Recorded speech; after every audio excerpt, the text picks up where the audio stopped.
the tire wall. I got you. Okay? Okay. You do not stop to pick up your bike. You are in an impact zone. Okay, I'm sorry. That is not what you do. It just, I didn't know if it was leaking anything. It's fine. It's not on the track. Drop it and leave it.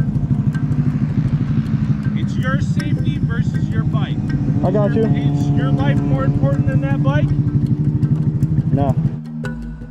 Well, yeah, it's way more. Exactly. Yeah.